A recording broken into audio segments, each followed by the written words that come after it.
السلام علیکم ورحمۃ اللہ وبرکاتہ۔ معزز ناظرین، میں ہوں آپ کا ہوسٹ محمد آصف امجد اپنے یوٹیوب چینل نالج برین کے ساتھ ایک نئی ویڈیو لے کے حاضر ہوا ہوں۔ معزز ناظرین، آج میں آپ کو خرگوش اور کچھوے کی کہانی جو آپ بچپن سے کتابوں میں پڑھتے آ رہے ہیں کہ slow and steady win the race, یعنی آہستہ آہستہ چلنے سے منزل حاصل کی جا سکتی ہے، کو ایک نئے انداز سے پڑھیں گے۔ معزز ناظرین، کہانی کو مکمل سمجھنے کے لیے میری یہ ویڈیو مکمل سنیں تاکہ آپ کو کہانی کی سمجھ آ سکے۔ اگر آپ میرے چینل پر نئے ہو تو برائے مہربانی چینل کو سبسکرائب کر دیں اور گھنٹی کے بٹن کو دبا دیں تاکہ ہر نئی آنے والی ویڈیو آپ کو بآسانی مل سکے۔ اگر ویڈیو اچھی لگے تو لائک کا بٹن پریس کر دیں۔ معزز ناظرین، اب میں آپ کو ویڈیو کی طرف لے چلتا ہوں۔ سب سے پہلے میں آپ کو وہ کہانی سناؤں گا جو آپ نے بچپن سے کتابوں میں پڑھی ہے، پھر آپ کو میں وہ کہانیاں سناؤں گا جو میں نے خود بنائی ہیں۔ معزز ناظرین، ہم نے بچپن میں پڑھا ہے کہ ایک جنگل میں خرگوش اور کچھوا رہتا تھا۔ خرگوش ہمیشہ کچھوے کو اس کی سست روی کے طعنے دیتا تھا۔ ایک دن جنگل کے تمام جانوروں نے خرگوش اور کچھوے کی دوڑ لگانے کا منصوبہ بنایا۔ مقررہ وقت پر جنگل کے تمام جانور اکٹھے ہوئے تو دوڑ کا آغاز ہو گیا۔ خرگوش نے دوڑ کے آغاز سے تیز دوڑنا شروع کر دیا۔ جب اس نے پیچھے مڑ کر دیکھا تو کچھوا آہستہ آہستہ آ رہا تھا۔ گرمی بہت زیادہ تھی تو خرگوش درخت کے نیچے سو گیا اور اس کی آنکھ لگ گئی۔ اسی طرح خرگوش سویا رہا۔ جب خرگوش بیدار ہوا تو کچھوا اپنی منزل مقصود تک پہنچ چکا تھا۔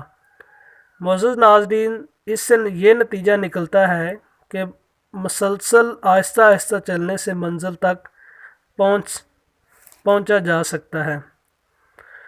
اب میں آپ کو اس سے متعلق دوسری ویڈیو کی طرف لے چلتا ہوں جو میری خود ساختہ ہے۔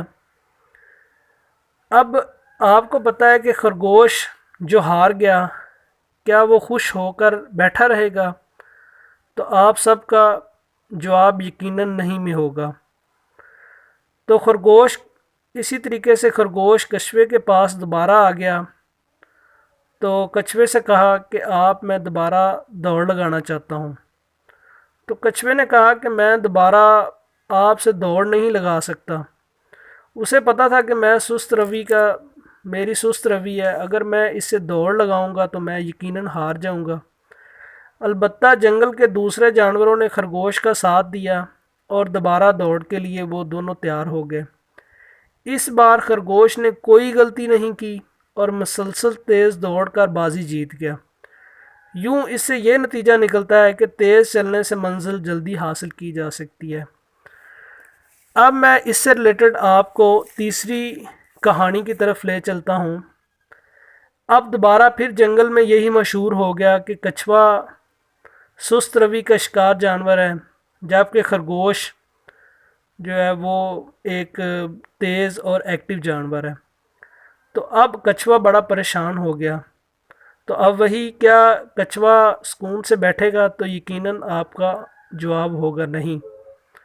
تو اس طریقے سے کچھوا خرگوش کے پاس آ گیا۔ اس نے خرگوش سے کہا کہ میں دوبارہ آپ کے ساتھ دوڑ لگانا چاہتا ہوں۔ خرگوش اپنی کم عقلی کی وجہ سے جلد مان گیا۔